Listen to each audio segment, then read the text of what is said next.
The government of China's capital is moving aggressively to reduce Beijing's infamous smog. Dangerous pollution has plagued the city for almost 22 million people for years. Beijing's leaders recently announced a series of measures, including new subway lines, dedicated roads for buses, and more bike lanes. Seth Doane shows us how new bike share programs are being used to help improve the environment and people's health while cutting congestion. We've seen plenty of pollution-busting gimmicks, even cans of fresh air. This was a publicity stunt. But now Beijing is looking at another way to combat smog and bad traffic, and it's about as low-tech as you can get. Early each morning, Sunjia prepares, or well, braces for his commute. The 39-year-old zigzags through Beijing traffic on his 30-minute journey through the city of more than 5.5 million cars. It's dangerous, Sun admits. Cars and bikes are fighting for space on the road, but what can you do? 28,000 new cars came onto Beijing streets last year.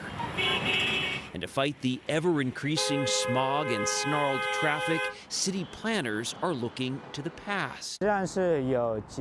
Riding bikes is a good way to avoid being stuck in terrible traffic, Ouyang Songsho told us, adding bikes are totally green and have zero emissions. Ouyang is with Beijing's transportation department.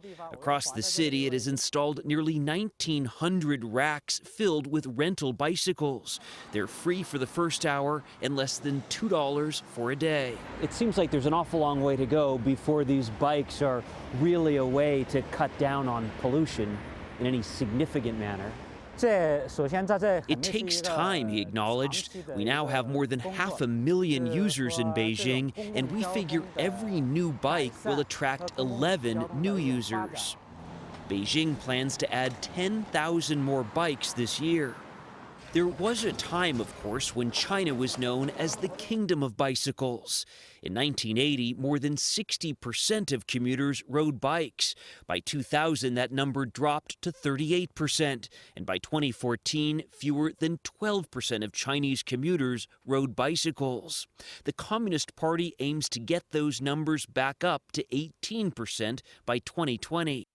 Beijing was inspired by the success of bike-sharing programs in Paris and Amsterdam and looked to New York City for tips on adding bicycle lanes. Special lanes are already being built in China's capital to improve safety.